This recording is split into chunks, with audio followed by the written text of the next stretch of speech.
Waktu saya ngajar di Halmahera Selatan selama setahun, tahun 99 kan Ambon rusuh. Jadi waktu itu ada kerusuhan antara Islam dengan Kristen, bunuh-bunuhan, dan kerusuhan itu menyebar sampai ke desa tempat saya ngajar. Murid-murid saya, meskipun mereka nggak pernah ketemu orang Kristen seumur hidupnya, mereka bisa dengan fasih bilang, Ibu Ayu hati-hati sama orang Kristen. Nanti orang Kristen bisa bakar-bakar Ibu Ayu di rumah. Ini membuat saya sedih gitu ya, karena ternyata meskipun mereka tidak pernah ketemu orang Kristen seumur hidupnya, tapi ternyata kebencian itu diturunkan turun-temurun. Kemudian setelah saya kembali, saya ngobrol dengan beberapa teman. Kebetulan saya ngobrol dengan beberapa teman yang sama-sama pernah ikut pertukaran pelajar. Nah, kami merasa merantau jauh dari rumah itu membuka cakrawala. Kita jadi lebih toleran karena kita pernah merasakan jadi minoritas. Menjadi minoritas itu enak tidak enaknya tergantung pemerintah dan masyarakat sekitarnya. Yang paling mengena itu saat di Cina sih 2 bulan dan 4 tahun di Amerika itu gitu. Di sana gue benar-benar merasakan menjadi minoritas itu sangat sulit. Paling mengena itu saat gue tahu kalau selama 2 bulan gue makan daging halal.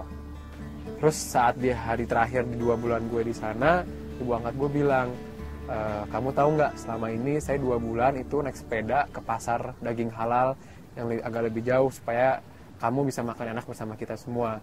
Setelah gue tahu bagaimana orang-orang di luar sana yang rata-rata menjadi minoritas di negara Indonesia itu memperlakukan gue sebagai orang minoritas dengan baik, itu benar-benar buka mata gue kalau ternyata kita harus mengubah bagaimana kita memperlakukan minoritas di Indonesia.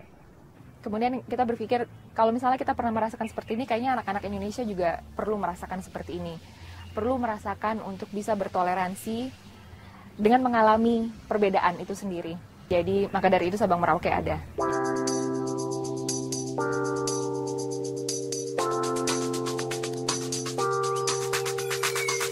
Jadi Sabang Merauke ini akronim dari 1000 anak bangsa merantau untuk kembali. Ide awalnya adalah anak-anak dari daerah-daerah di Indonesia akan datang ke Jakarta. Mereka merantau, selama di Jakarta mereka akan ada kegiatan dengan 3 pesan utama. Toleransi, pendidikan. Selama kurang lebih 2 minggu kurun waktu itu, kita sudah menyusun kurikulum. Salah satunya adalah kita akan punya Religious Day. Religious Day ini di mana anak-anak akan diajak ke melihat sholat Jumat di Istiqlal misalnya. Kemudian kita juga akan ke katedral, kita melihat bagaimana ibadah di sana. Kita akan ke Kota Tua, kita akan lihat kuil-kuil di sana.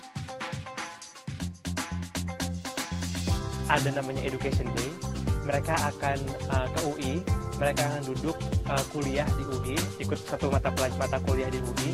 Experience yang mereka dapatkan selama di UI, mendengarkan kuliah, interaksi antar mahasiswa, mereka melihat dosen, itu menjadi suatu bekal tersendiri bahwa oke, saya butuh pendidikan tinggi untuk mengubah masa depan saya dan keluarga saya.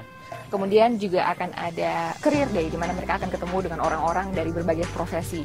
Supaya mereka tahu bahwa profesi itu nggak hanya nelayan dan petani aja, tapi banyak profesi-profesi dan pilihan-pilihan hidup lain. Juga kita akan ada Social Day. Dalam Social Day ini kita akan mengajak mereka ke panti asuhan dan juga ke rumah sakit untuk rumah sakit kanker anak-anak. Jadi mereka untuk melihat bahwa ada anak-anak lain yang lebih membutuhkan dibanding mereka. Lalu mereka kembali dengan pemahaman baru, dengan pengetahuan baru, dengan persepsi baru, dengan tentang 3 tadi itu, pendidikan, toleransi, dan kebinekaan, dan mereka menjadi jendela kemajuan bagi teman-teman di desa nanti.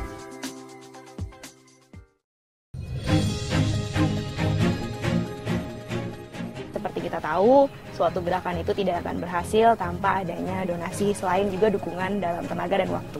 Program Sabang Merauke ini memiliki 3 komponen utama. Stakeholders ada 3 yang utama. Yang pertama adalah ASM, Anak Sabang Merauke, si anak-anak yang akan mengalami pertukaran itu.